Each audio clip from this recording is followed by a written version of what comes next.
ഒരുപാട് സന്തോഷം നിറഞ്ഞൊരു ദിവസമായിരുന്നു കേട്ടോ എന്നെ സംബന്ധിച്ച് ഇന്ന് എന്ന് പറയുന്നത്.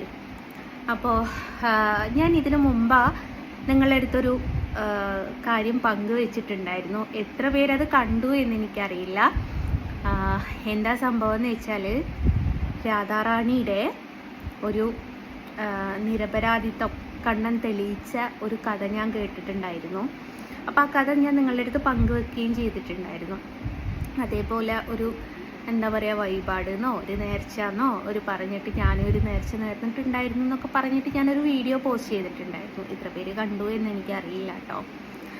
അപ്പോൾ ഇപ്പം ചിലർ ചിന്തിക്കും, മുസ്ലിം മതത്തിൽ നിന്നിട്ട് രാധാറാണീനെ പറ്റിയും കണ്ണനെ പറ്റിയും ഒക്കെ പറയുകയാണെങ്കിൽ നിനക്ക് ആ മതം സ്വീകരിച്ചൂടെ എന്ന് ചിന്തിക്കുന്ന കുറച്ച് ആൾക്കാരുണ്ടാവും.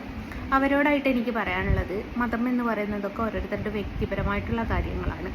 അതിൽ നിങ്ങൾക്കാർക്കും തലയിടാൻ പറ്റൂല.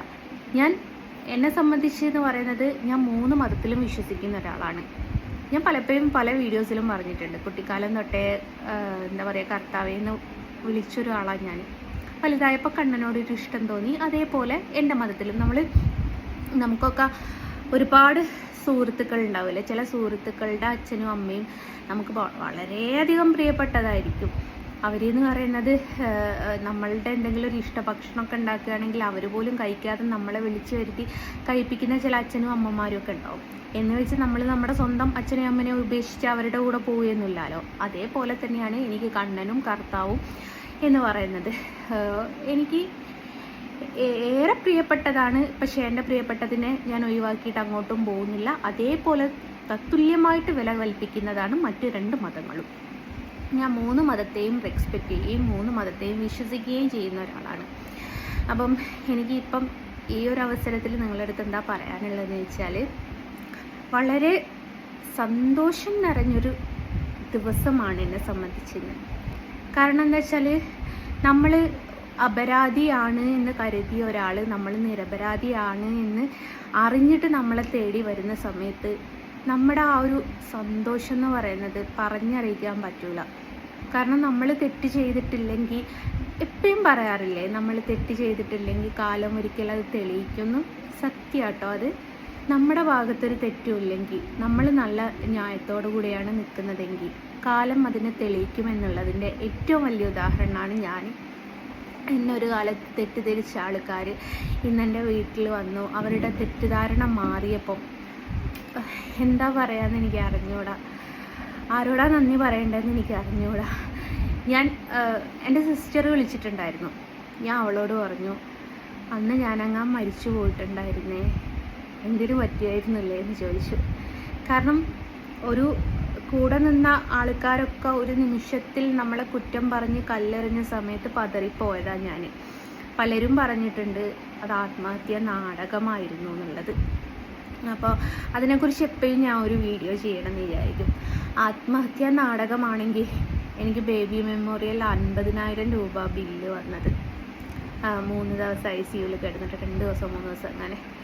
അപ്പോൾ ആത്മഹത്യാ നാടകത്തിന് 50,000 രൂപയൊന്നും ആർക്കും കൊടുക്കേണ്ട ആവശ്യം വരില്ലല്ലോ. ഏതെങ്കിലും മെഡിക്കൽ കോളേജിലോ MMCയിലൊക്കെ അല്ലേ നിൽക്കുള്ളൂ. അത്രമേൽ ബില്ല് വരാൻ ആരും നിൽക്കൂലല്ലോ. അതിൻ്റെ ബില്ല് വെച്ചിട്ട് ഞാനൊരു വീഡിയോ ചെയ്യുന്നുണ്ട്. എല്ലാവർക്കും തെളിവല്ലേ വേണ്ടത്. അപ്പോൾ എന്നെ സംബന്ധിച്ച് ഞാൻ പറഞ്ഞല്ലോ, എന്നെ തെറ്റിദ്ധരിച്ച 2 വ്യക്തികൾ ഇന്ന് എൻ്റെ വീട്ടിൽ വന്നു. അവർക്ക് അവരുടെ കണ്ണിൻ്റെ മുമ്പിൽ എല്ലാം വിശ്വാസം വന്നപ്പോൾ അവരെന്നോട് ചേർന്ന് നിന്ന് അതിലെനിക്ക് ഒരുപാട് സന്തോഷമുണ്ട്. ഞാൻ അപ്പോഴൊക്കെ കണ്ണാനെ വിളിച്ചിട്ടുള്ളൂ. കാരണം അവരെന്നെ തെറ്റിദ്ധരിച്ച്, കണ്ണൻ എൻ്റെ ജീവിതത്തിലുള്ളത് കൊണ്ടാണ് അവരെന്നെ തെറ്റിദ്ധരിച്ച്. അതേ കണ്ണൻ തന്നെ അവരെൻ്റെ ആ തെറ്റിദ്ധാരണ മാറ്റിയപ്പോൾ ഭയങ്കര സന്തോഷം തോന്നി. ഞാൻ പറഞ്ഞല്ലോ, ഞാൻ വളരെയധികം കണ്ണനെ വിശ്വസിക്കുന്ന ഒരാളാണ്. അപ്പം ഞാൻ പറഞ്ഞല്ലോ, നിങ്ങൾക്ക് ആ മതത്തിലേക്ക് പോയിക്കൂടെ എന്ന് ചിന്തിക്കുന്ന ആൾക്കാരുണ്ടാവും. ഞാൻ പറഞ്ഞല്ലോ, അത് ഓരോരുത്തരുടെ വ്യക്തിപരമായിട്ടുള്ള കാര്യങ്ങളാണ്. അപ്പോൾ പലപ്പോഴും ഞാൻ കണ്ണനോട് പറഞ്ഞിട്ടുണ്ട്, എന്തൊരു പരീക്ഷണ കണ്ണാ, നിന്നെ ഞാൻ വിശ്വസിച്ച് നിന്നെ സ്നേഹിച്ച് 10-12 വർഷം നിന്നെ വരച്ചു. ഒരാളും ഒരു പക്ഷേ കണ്ണൻ്റെ അടുത്ത് അത്ര സമയം നിന്നിട്ടുണ്ടാവില്ല. അത്രമേൽ സമയം നിൻ്റെ അടുത്ത് ഞാൻ പങ്കുവച്ചിട്ടും നിൻ്റെ പരീക്ഷണങ്ങൾക്കൊന്നും ഒരു കുറവും ഇല്ലല്ലോ എന്ന് പല പ്രാവശ്യം ഞാൻ പറഞ്ഞിട്ടുണ്ടായിരുന്നു. അതേ കണ്ണനോട് മാപ്പ് ചോദിച്ചു. കണ്ണൻ കൈവെടിയില്ല എന്ന് പലരും പറഞ്ഞ് ഞാൻ കേട്ടിട്ടുണ്ട്. നമ്മളെ കൊണ്ടുവച്ച് ഓരോ കയത്തിൽ മുക്കും പോലെ തോന്നും, പക്ഷെ നമ്മൾ മുങ്ങിപ്പോരൂല. നമുക്കൊരു കൈ തന്നിട്ട് നമ്മളെ ഉയർത്തി കൊണ്ടുവരികയും ചെയ്യുമെന്ന് കേട്ടിട്ടുണ്ട്. അതിപ്പോൾ കണ്ണൻ ചെയ്തു. വളരെയധികം സന്തോഷമുണ്ട്. അപ്പം ഇന്നെൻ്റെ വീട്ടിൽ വന്നത് VK വൈജു ചേട്ടനും അതേപോലെ ജാമിത ടീച്ചറും ഭർത്താവുമായിരുന്നു. അപ്പോൾ എന്താ പറയുക, ടീച്ചറുമായിട്ട് ഞാൻ ഇതിനു മുമ്പേ കോണ്ടാക്റ്റ് ഉണ്ടായിരുന്നു കേട്ടോ. ബൈജു ഏട്ടനോട് ഞാൻ പറഞ്ഞിട്ടുണ്ട്, ഏട്ടാ നിങ്ങൾ വീട്ടിൽ വന്നിട്ട് നിങ്ങൾക്ക് സത്യാവസ്ഥ മനസ്സിലായതിന് ശേഷം മാത്രം നിങ്ങൾ എന്നെ വിശ്വസിച്ചാൽ മതി. കാരണം എൻ്റെ അടുത്തും ഉണ്ട് കേട്ടോ തെറ്റ്. എൻ്റെ അടുത്ത് തെറ്റുണ്ട് എന്ന് വെച്ചാൽ ഞാൻ എൻ്റെ സാഹചര്യങ്ങളെ പുറത്ത് വിട്ടില്ല.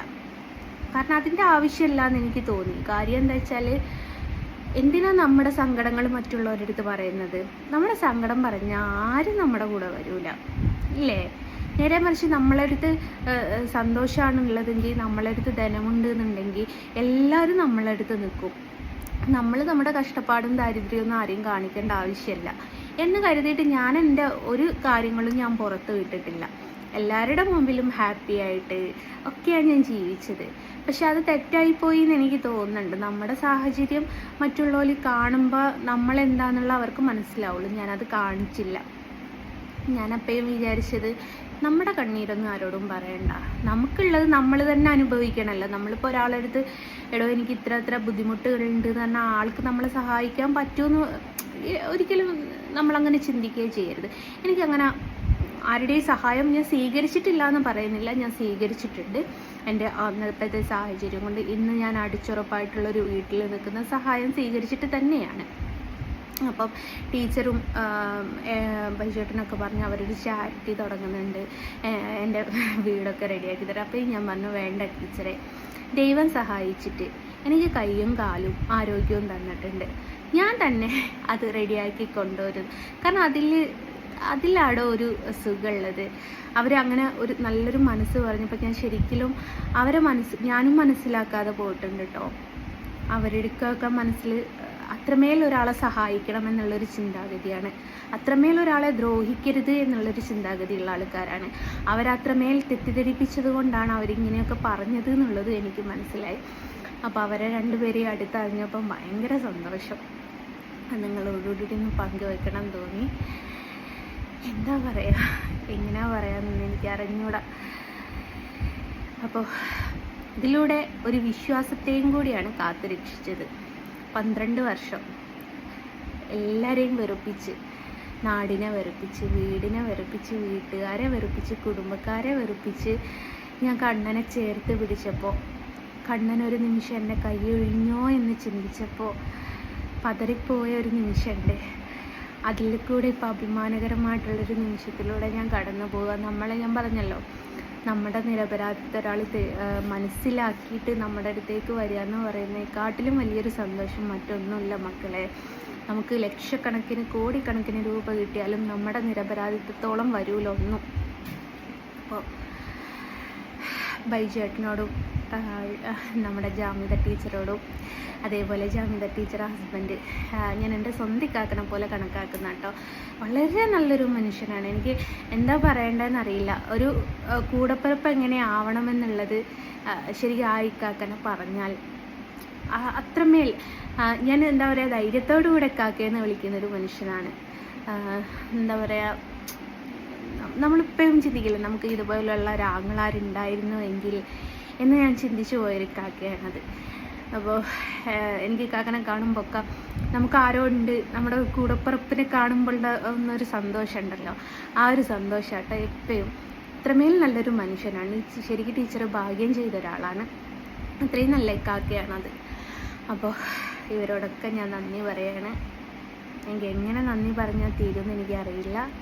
ഏതായാലും ഒരുപാട് നന്ദിയുണ്ട്. അതേപോലെ തന്നെ കണ്ണനോടും എൻ്റെ വടച്ചവനോടും കർത്താവിനോടും ഒക്കെ നന്ദിയുണ്ട്. ഞാൻ ഒരാളെയും താഴ്ത്തി പറയുകയോ ഒരാളെയും താഴ്ത്തി പറയുകയോ ഒന്നും ചെയ്യില്ല. അപ്പോൾ അങ്ങനെയാണ്. Okay, by.